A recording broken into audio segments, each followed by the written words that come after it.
so much to St. Mary's for hosting, USA being for our diamond sponsor, and then all the other sponsors on my back of my shirt right here as well too. Thank you for making it here today. Pretty excited about the next topic. It's about ransomware. Aishwarya Desai has been doing this for 5.5 years. Let's give him a round of applause as he presents the topic. Thank you for attending this call. I welcome you with my whole heart here today and hope you'll learn something today that you can apply right away at your work or at your school. So I'm Aishwarya Desai. I'm a senior digital forensics and incident response consultant at Aon. I graduated from UTSA, so I'm happy to stand here and give back to the people of the San Antonio city. One interesting fact about my work is, if you may not have thought about it, but these ransomware threat actors are humans. So there are seasons in this ransomware response in the business. So when we have vacations, these threat actors work, and then after our vacations are done, they take break. So that means we have to work during vacations, and after that, when the threat actors take their kids and wives to vacations, we can just sit and twiddle our thumbs. So the agenda for today is we'll go through the overall anatomy of the ransomware, how the ransomware attacks work, then go through what to expect after the ransomware attack, and then how to respond, and we'll go through a case study. We'll go through what to do, what to expect while the recovery stuff's going on. So this is a ransom note for a Macop ransomware. If you see this on a system one morning, then you get to know that your organization or you personally are a victim of ransomware attack. If you read point 3, this Macop ransomware group is pretty straightforward. They do not care about you. They just want the money. Few ransomware groups, they pretend and they use a different language saying they care about you, your business, and they want to help you get you back operational as soon as possible. So different ransomware groups have different approaches, how they communicate with you and deal with you while negotiations. So it all begins with alerts and notes. There are 2 types I can say here. One is pre-ransomware. So in this stage, the encryption is not complete, or the encryptor was not deployed, or the normal one, or more common ones is the post-encryption stage, where you see the ransom note and your organization is already not operational at this point. So in pre-encryption stage, it can be your EDR throws an alert for some tool or lateral movement, or you are threat hunting and you find a user is added to local administrator account or to a domain. It can be anything while you're threat hunting or you get an alert. This is the ransomware kill chain. So all the engagements I lead on the kickoff call, I walk through these 6 stages. So whenever you're investigating or in a ransomware, what you need to know is how this attack progresses. So first is initial access. They get into your network, they steal credentials, escalate privileges, then they'll move across the systems that you have, install a persistence mechanism. So even if one entry is blocked or closed, then they have other ways to access your network. Once they move laterally and they find interesting data that is valuable to you, they will exfiltrate the data using different tools. And once they have the data, they will go ahead and encrypt your data systems so they can hold you hostage and get ransom payments from you. So for initial access, few common methods that we see are phishing, social engineering. Everyone knows what phishing is. Drive-by compromises. You visit a website, JavaScript executes on your PC, downloads stage 2 malware, where it installs a reverse shell, and that's how the threat actor have access to your, like the patient zero. Search engine optimization.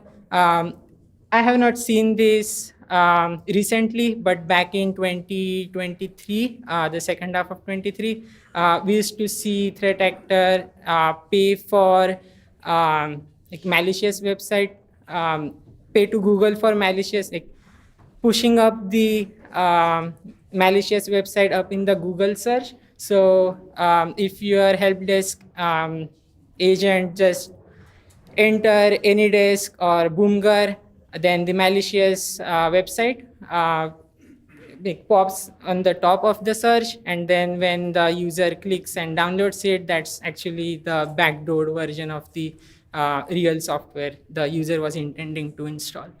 And then the social engineering ones. So in like early 2025, we are seeing uptick in email bombing attacks, where the threat actor sends a bunch of emails. It can be like 20, 30, hundreds. Then they pretend to be a help desk agent.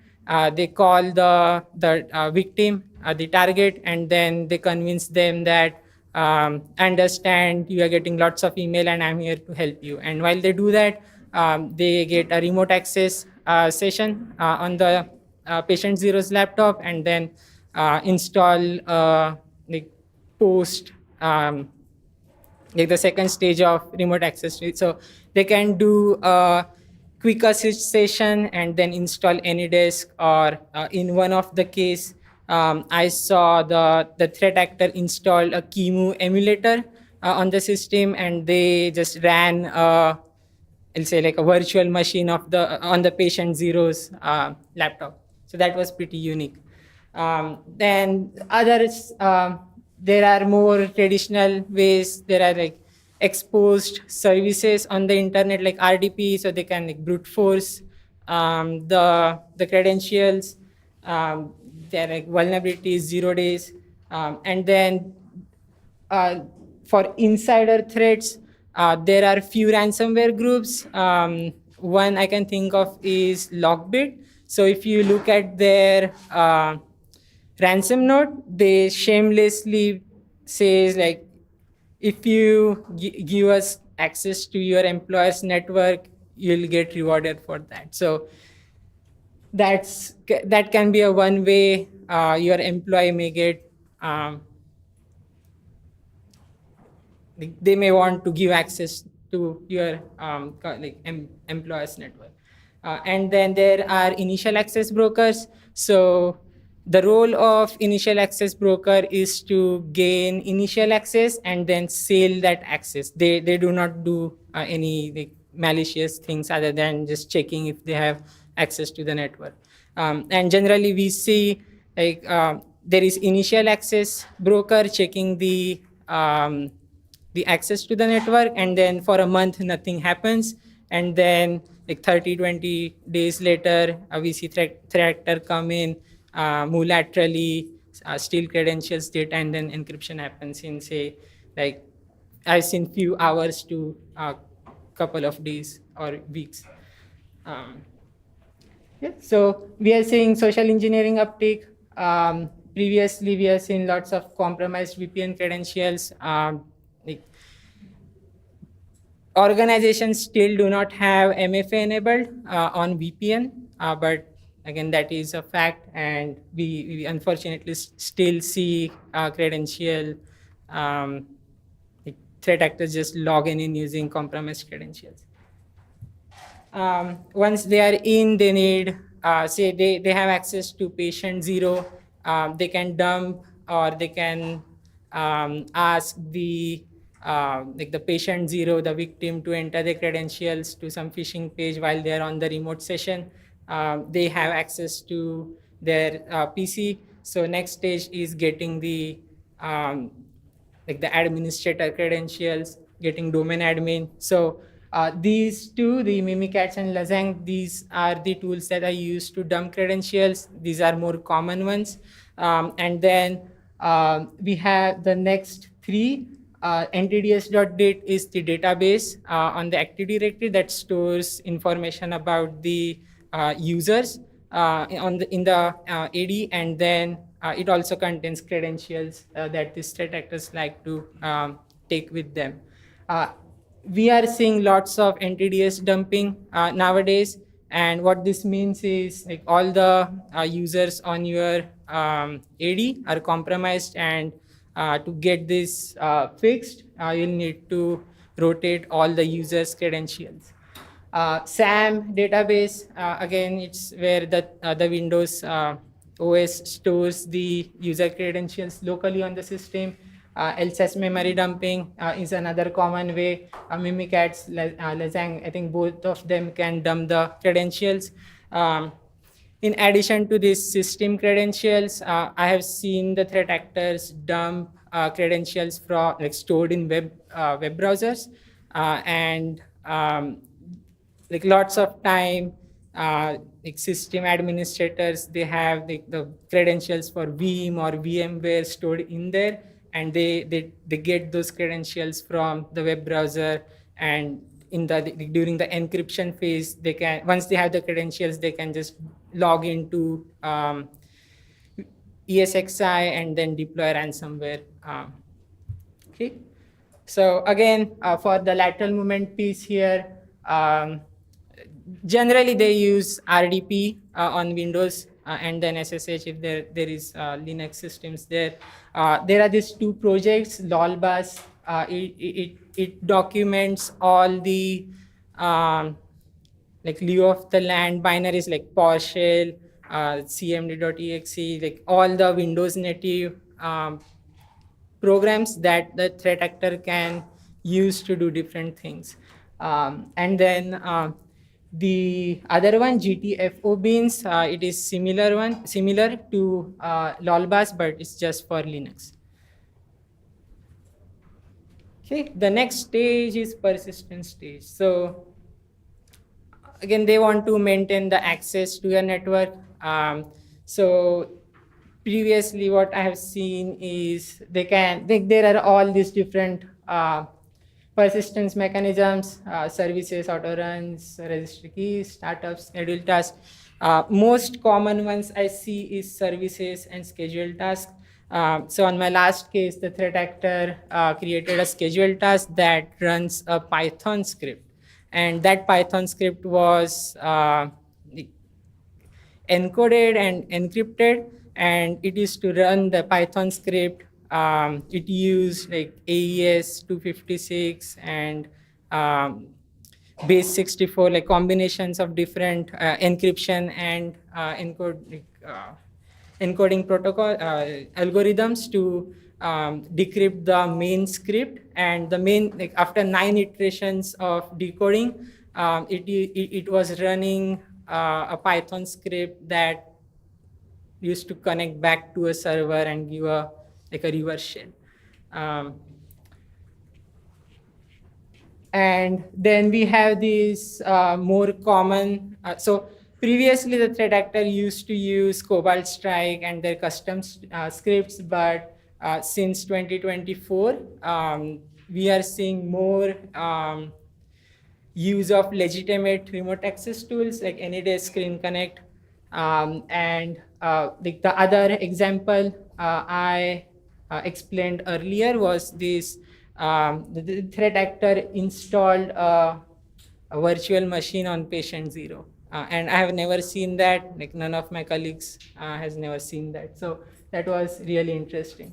That's the command, it was the QEMU emulator, and then it runs that win_image.qcow2 image, like that was the Windows image that had all the threat actor tools and AnyDesk installed on it. And once they had a working like emulated VM, then they no more need access to like the quick assist session that they initially established, right? So they can like just close the session, get done with that, and then come back through this virtual machine and move laterally. Um, so for the data exfiltration piece, they are interested in like the juicy information. It can be finance, it can be your intellectual property, it can be like personal data, anything that law requires or like there are notification obligations. So once they have that, they find that they'll use different tools that are listed here. We have seen WinSCP, FileZilla, GoodSync. They use rclone. Rclone is very popular with the threat actors. And then I have the MegaSync is also a common one. And on a case, I saw a threat actor had access to like a student's account who was located in Italy, and they were uploading all the like the client data to that student's OneDrive account, cloud account. Here is another, so this is an example of rclone command. This is likely what you'll see.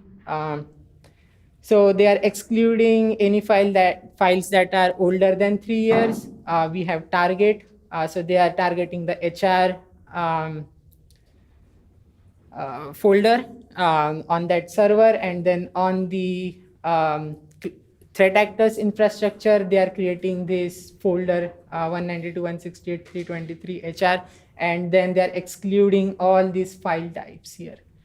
So generally, they are more interested in like documents, spreadsheets, PDF, rather than getting your like backup files and SQL databases. So in addition to what we have seen earlier, in early 2025, we found this custom data transfer tool. So it was a ransom hub matter, and then we found this GUI-based tool that you can just do clickies and it will exfiltrate data. So again, this is something very specific to the ransom hub group. And then there is this last stage of encryption. Overall, the goal is to encrypt as many systems, as many files as they can. Generally, they do not encrypt your whole file. They will only encrypt the headers of the file, so it is easier for them to like encrypt lots of file in a short amount of time. And then again, there is example. There are few like command line based encryptors where they just pass IP address and the drive letter you want to encrypt, and then again Macop ransomware, they have this GUI based encryptor where you can just point, click, and encrypt files. Okay, once the files are encrypted, like the majority game is done. Now, like you need to understand that this is like a business restoration effort rather than incident response effort. So you need to keep in mind that this is a marathon and not a race. So I've seen people go crazy on like the first day of the ransomware attack, and then they eventually get tired and start making small mistakes.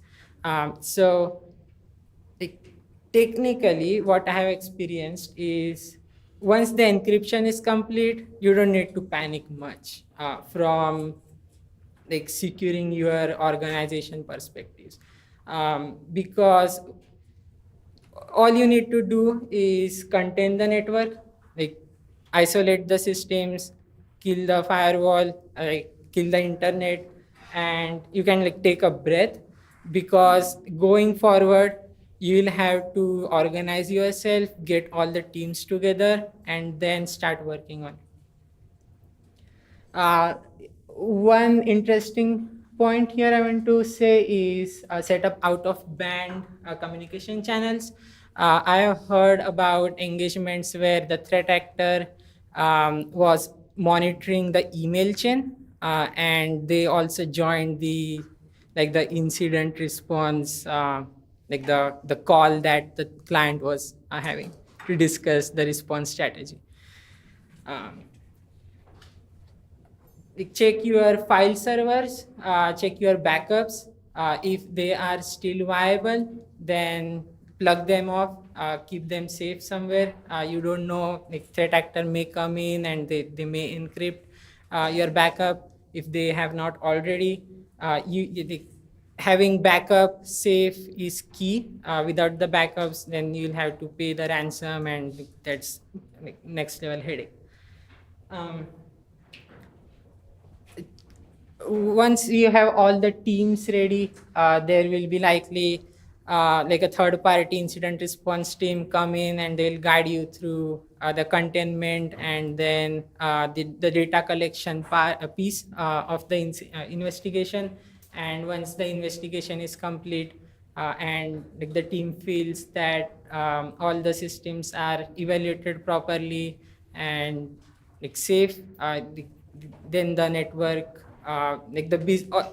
then like the pieces of the business will start going back online in like iterations. So it's not going to happen overnight. So when you do investigations, you need to keep in mind this ransomware keychain. We want to answer each and every stage of this ransomware keychain, like how the threat actor got inside the network.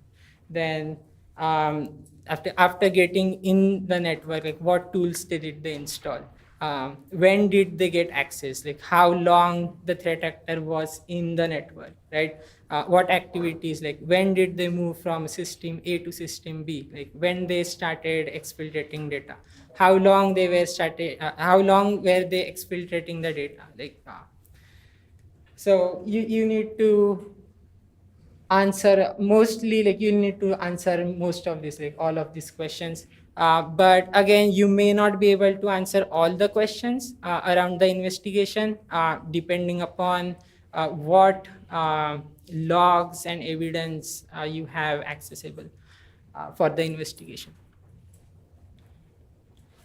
So we'll go through a case study here. So this is a real case, but I have just changed the names and the domain of the client. So generally it happens on Friday morning, because for the threat actors, it's like end of the day Friday, and that's when they like most cases, that's when they decide to like encrypt and call a day and then enjoy the weekend. So in the beginning, like the say you have 500 or 10,000 systems, doesn't matter. What threat actors are interested in is few systems where they'll get like maximum number of valuable data, right? So we generally start with the domain controllers, because that's the server that like almost all the threat actors will like interact with. So we'll start analysis with the key like the key servers. You can start with the domain controllers, file servers, any like ESXi hosts. That's running all the virtual machines on your system, in your network.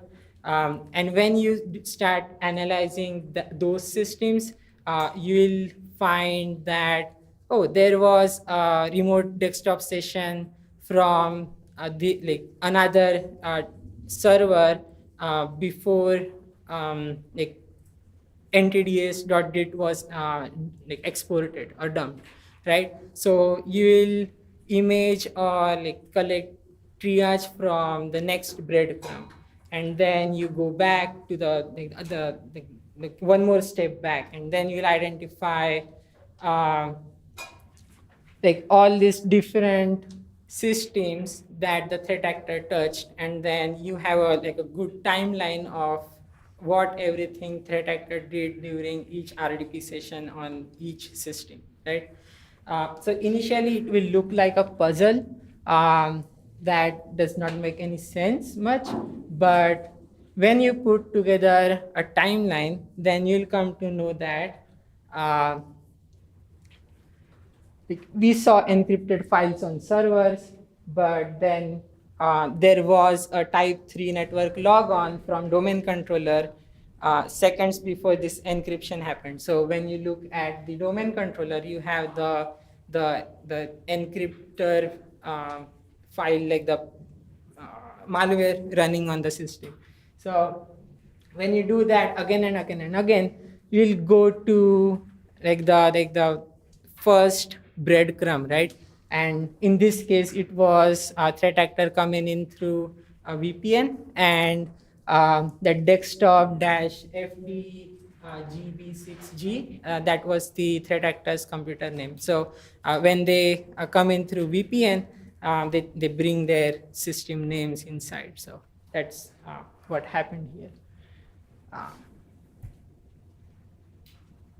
Okay, so talking about recovery, we see, so again, it depends upon your network. There is no one fit solution, but overall, like thought process here is like first getting all your credentials reset, and then approaching the restoration strategy in like red, yellow, green buckets. So you can do that both with systems and your network.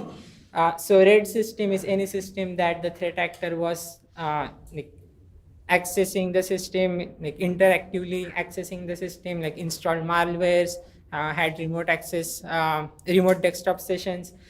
So those systems like needs to be preserved and rebuilt before getting those back into operation, right? Yellow systems are again ones that you see maybe ransomware deployment, but not necessarily like the threat actor interactively accessing the system. And then the green systems are one without any threat actor activity on them. And that goes same with the network. The red network is the compromised network that's isolated. You have yellow network where you stage the systems that you are like deciding whether to move to the green network or just need to discard. And then the green is the clean network, and that's the network where you'll be like getting all the green systems in and let your employees do their day-to-day work and get the business back running. Again, this is opportunity for you to build your or rebuild your network securely. And if your management was not allocating you enough funds, now you have a good business justification and a chance to do that. So like this is a bit like legally tricky thing to like walk you through here. So that's why you need like guidance of legal counsel. Do not trust me on this slide. Like follow their decisions and like discuss with your legal counsel what to do with the negotiations. But you can either decide to communicate with the threat actor and actually pay, or you can start communicating with the threat actor and then decide not to pay, or you can just like go blank and don't communicate at all in the first place. There are advantages of each one. So say if you do not have backups available, right, and you need the decryption key, then I don't think you have any option than to communicate with the threat actor and get the decryptor to get your business back going. But if you have a good backups, then you can either pay the you can start communicating with the threat actor, and in exchange what you get is most threat actors, they will provide you a list of files that were exfiltrated by the during the attack. So now you are like on a day 2 or day 3 of the investigation, and then you already know which files were taken, or at least the systems or the places where the files were taken, right? And then the second one is data suppression. So if you don't pay the threat actors, in most cases they will leak your post your information on their leak site, and then if you don't want that, then there is another reason why your organization may decide to pay. But at least starting the talks with the threat actor, it will give you more time and time to understand what's happening, and it will give you time to pacify the threat actor, because if you go all communications out, and if the threat actors somehow still have access to your network, they can come in and do some more damage if they have capabilities to do that. During investigation, these are the common limitations we see. There is lack of incident response preparedness. Security teams, they may not know how to image a system, or they may not know how to do specific tasks that are assigned, right? And then the asset management. On the scoping calls, the IT team says we have 500 systems in total, but it ends up they have more than that. So having a good asset list will enable you to get better visibility, because you know how many systems you have in the network. So you can check how many of those systems do not have a EDR, or you do not have visibility on how many systems. And having visibility is very important, because threat actors like systems that do not have EDR tools, or the ones that are in not monitored by the IT team. So they can just stay there, live there, and then come back whenever they want. Security tooling, controls, and visibility. So also having logs. So on most of these ransomware incidents, what we see is the firewall logs. The client do not have a logs aggregation tool, and because of that, the logs on the firewall and the VPN appliances, they roll over pretty quickly, and by the time we are signed and start collecting the logs, all the logs on the firewalls are rolled over, and now we cannot prove or we do not have evidence to find out how many gigabytes of data was taken from the network. Again, having all the logs, or logs from at least key servers forwarded to the log aggregation tools is really helpful. Lots of clients, they don't have budgets, or they don't want to spend on the tools with features that have deep visibility into. For example, for Sentinel-1, you can just get the lower end, the control license, where you just see alerts, and then if you pay for deep visibility, then you can see all the command lines, network connections, everything going from the endpoints. So having that kind of visibility into what was happening on your systems and network, that really helps with the investigation. And then unavailability of robust backup mechanisms. On my multiple cases, I had clients that had backup solutions on-prem, and when the threat actor ran the deployed the encryptor, it also encrypted their backups. And even though they had backups, now they don't have backups. These are few common recommendations. Having EDR coverage is important. Get EDR on each and every system. Have a good asset inventory management. You need to know what's on your network. If you don't know what's on your network, you cannot get you cannot you don't know it's on your network, so you don't install tools that give visibility into them. I think that is important.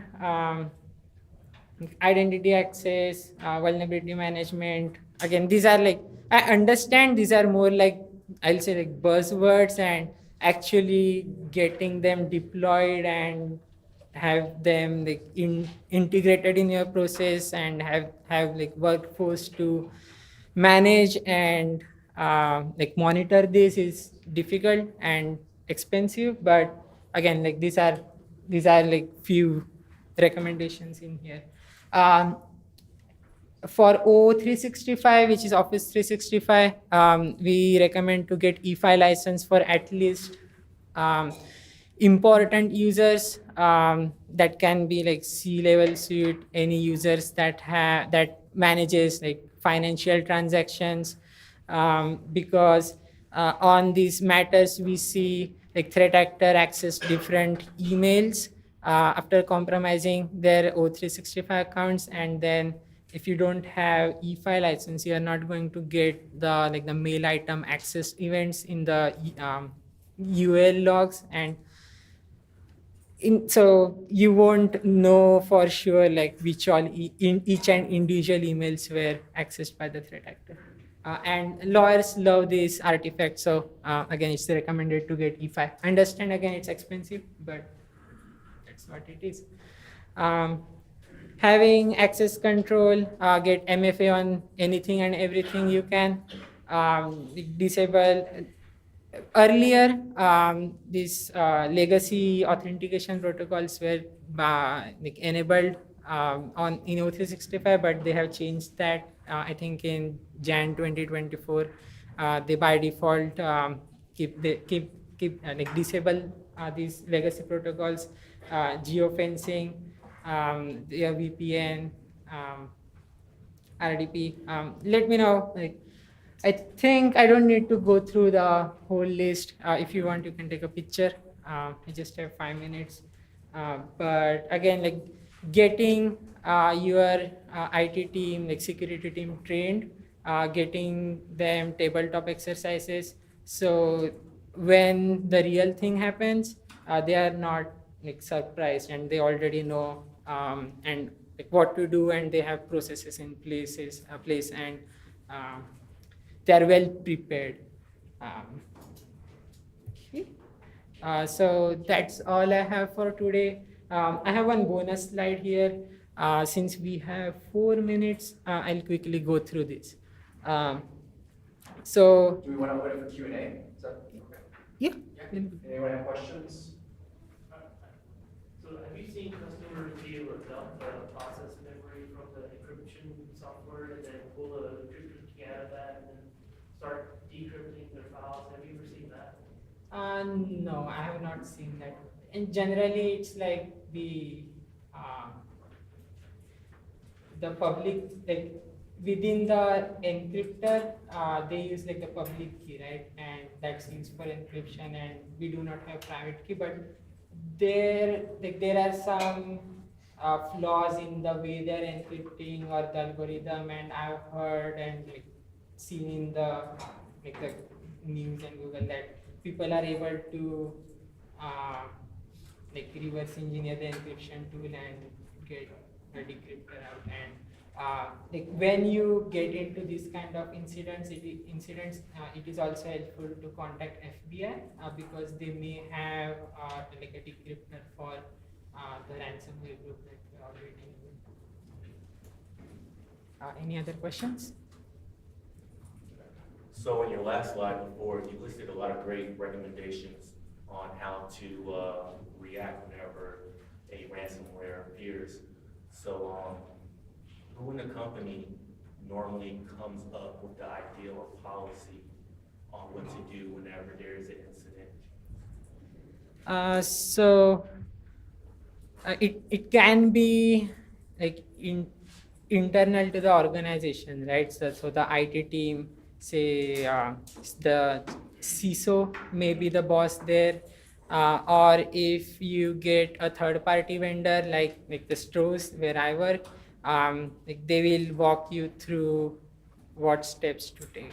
And then again, it's what we do is recommend whether you want to implement that, accept that, that's like completely a business decision, right? Thank you. Got one last question. Okay.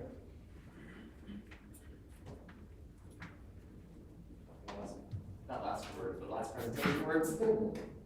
Okay, so yeah, and again, this is like the security maturity model. Most of you already know this. I'll just skip for now since we don't have time. Thank you.